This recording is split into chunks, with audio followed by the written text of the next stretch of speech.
सुमित्रा मुर्मू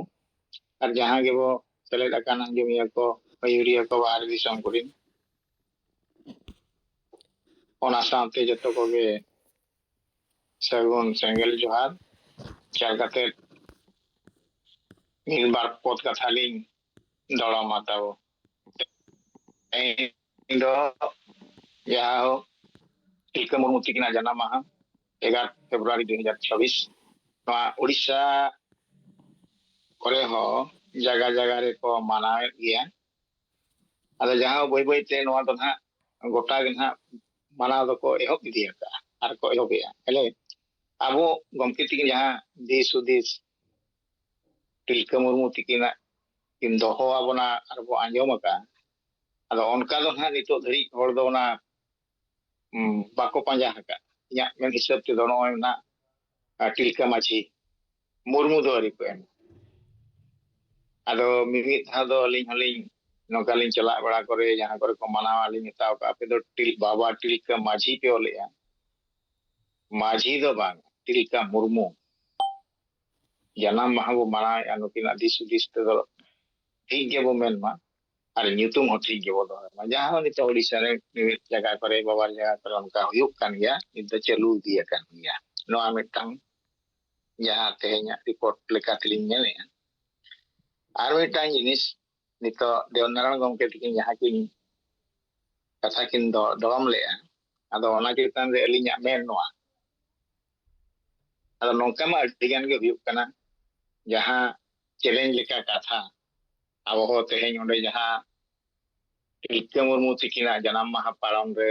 नोनोकान अड़ी एटकेटोने को सृष्टि के लेका इन्हो मुचेत मुचेत धारा गे अंजम ले आदो जहां भी हो आदो ओना चितान रे नोनोकान से साब जाम काते लिंग रोड़ेया अच्छा नोआ चितान रे नोंका को बदमाशिया अब जेहेतु मिटang होड़ स्टेप बाय स्टेप चोट से रकाब इदी कना और बेस ताई हुयुक कना एनकान उनी दो ईर्षा भाबो उनी चितान रे दो हुयुआ अदो चेद लेका तको आक्रमणोया चेद लेका तको दुर्बलोया ओना दो उनको को छुटो आकुरमुटो ओनकान जिनिस लेकान कथा कान गया जहां भी हो आदो ओना उनको धमकानी बा उनको मेन उनको से तो अब बाबू बतरो चिकाते आवो जीवित बोंगा सलकान मुर्मू गमके जहां किन चेद अकावा आबो दो हक कथा बो मेना सतो कथा बो मेना और भारत रे संविधान अनुसार आबो दो ताराम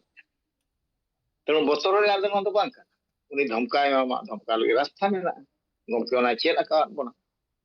आदो जहां कान नितो जेंती सुनराम सोरेन गमके तिकिन लई किया दिसम पारगाना ये नोआ नोआ स्टेप नितो दो इदी दरकार जहां रे अब नितो मीटिंग हुई लेना और जहां धमकी को एमा नितो तो तुरंत उनको ᱧᱩᱛᱩᱢ चे आबोरी जहां धमकी को ᱧᱟᱢᱟगा नुकु थाना रे एसपी ऑफिस रे एसडीओ ऑफिस रे कलेक्टर ऑफिस रे नोआ दो इमीडिएट एम दरकार ये आले नोनोका बाबा टिलका माझी बो मेन केत बांग टिलका मुर्मू तिकिना जयंती ले पाड़ाने ता नोआ बसर रे आको आले नुकु हड़ को नोनोका धमका पे मकाल दाल पेले तोल पेले गोज पेले लगा पेले और जहां लगा को मेन का अब ओल आकार से हमका गे मेन दरकार और थाना रे हो नोका गे रोड आकार तो मेन दो नोना दो तुरंत करा लेखान चिकाते नोआ लगी अब नोआ प्रोटेक्शन बो नाम दाड़े बांगा नुकु जे हेतु नोका मिटang ऑब्जर्व को करा ताहे जो सेरेमनी तको हुयुक कान ताहे नोआ खातिर ते नुकु नोका धमकाव के नाम लेआ और ओना रिया मिटang लिपि तेहें दरखास्त बांग एप्लीकेशन को एम और ओना रिया हो अब दो एफआर लेका बो एम खान कॉपी हो अगु दरकार आले कॉपी माले एनखान अब दाड़े ताहेना आले निया हिलो निना डेट रे नोआ ले एमका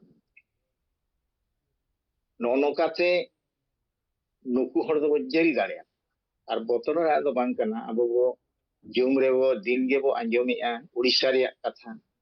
नो नारायण मुर्मू गमके तिकिन दरकुटी अतु रे चेद लेका को हार के तेले किना फिर ओंडे बो डिग्री किया से बा आबोरिन सेंगेल कर्मी को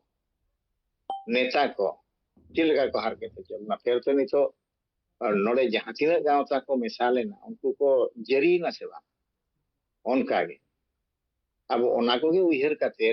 बोतोर रेया दो बांग खान अब ठीक टी स्टेप बाता लेखान सरकार अब साहाय्य बना दिकु को जहां मेना को एसडीओ कलेक्टर आईआईसी एसपी उनको को साहाय्य बना ठीक है अब तो संविधान आईन अनुसार को चला गना आले दो कोई हम बालक क्षति बरम समाज रे उपकार लगी ते छुटो कना सरकार बुझाव लेखान साहाय्य बन गे अदो नोआ को इया उइहर ते दो नोनोका कमी लेखान अब नुकु बो दाड़िया को आर को हरसु और जहां के मुझे तारे अञम ले देवनारायण गंके तिकिना कथा जे हिजु पे दाल पे आले बखाले लगा पे आपी जहां नेता उनी हो अगुए पे और आले दो केस हाले रहो पे कि जहां के गे पे आले दो ओनार दो बाले बतरो भाई केस रे दो जतो हणे को बतरो आईन अनुसार आश्रय मिदी खान दो बतरो गया हमें भूल कर मेरा दो बई भूलिया इन सरकार बई बतरा हम सरकार हर कना और सरकार दम बतरा गया सरकार जहां रूल रेगुलेशन मेना ओना अनुसार सरकार चला खान दम बतरा गया हम यदि सरकारी जम बांग कना एनखान बाम बतरा सरकारी जम बांग खान दो भारत रे नागरिक को हम दे लगामिया तेणु नोनोंकान कथा अब नितो सुनराम गंके मेन गेले का पेशा दाड़े ते नुकु तो को पेशाव कना तो पेशा रे चेर मेना नितो उनको हो बाको बड़ाया पेशा रे चेर मेना ओना बाको बड़ाया पेशा जेते लगुआ बेस लेका उनजो को बड़ाया पेशा रे दोनों का मेना चावले चना चे गुबी कना चे हसा कना ओना निधरी बाको बड़ाया तेणु नोनो का कथा अदो नोआ को दो अब कुसियर साथे कमी लेखान नुकु बो जरी दाड़िया को और नोआ को गे अब कमी दरकार information to IIC police station और अदर्स को जहां गे अब ऑफिसर को मेना पाना येरिन उनको को एम दो दरकार कान गया अदो मान ओनोआ गे को लिया उइहरते कथा को लिंग दो किया अदो नोनोका गे बो कमी मा और जहां तीना गे नितो अब बो छुटो कान सेंगेल कर्मी को नेता को गंके तिकिना अब दिग्दर्शन की नेमकार बन ओना हिसाब ते नितो ग्रास रूट को आर दम्भ काते गोटा गे प्रचार प्रसार चलुक मा और नितो दो जत्तो ही को बड़ा दाड़ा कन ओकोय बाको न्यामा का मेनते नोआ आदिवासी सेंगेल अभियान जहां गे मेना नितो कमी होरा जत्तो को बड़ा तेणु अब दो नितो दो बतरो रे बनवाना और बुझाव को रे बनवाना खाली चलान खान गे सिंपल बुझाव लेको खान गु बुझाव अदर ओना को कमी को हो कुरुमुटुय मा और अन्यान्य जहां ताबो मेना ओना को हो अब नोआ साथे नेल हो दरकार कान गया अलिया मेन हिसाब ते अदो मा निया को गे मेन काते कथा नोडे लिंग दुगी किया मा सानाम को गे गमके तिकिन साथे जहां को जोड़ाव कान जतो को इन पाहटा से को जा सिंगल जोहार चाल काते मुचार रे जतो को गे जोहार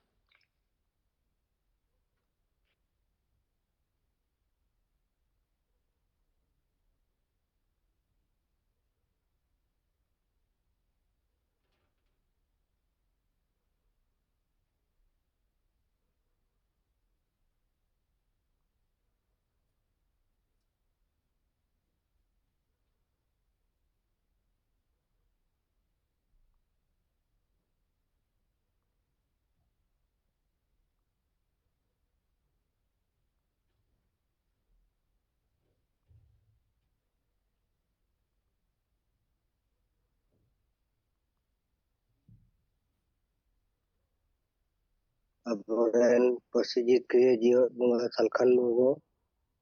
सातो समित्रा मैडम साथे सलाम सेलेडर को इंसन खन जोहार इंसुलाल मुर्मू सब रीजनल परगना इलाम बाजार बीरभूम तेहें 11 फरवरी 2026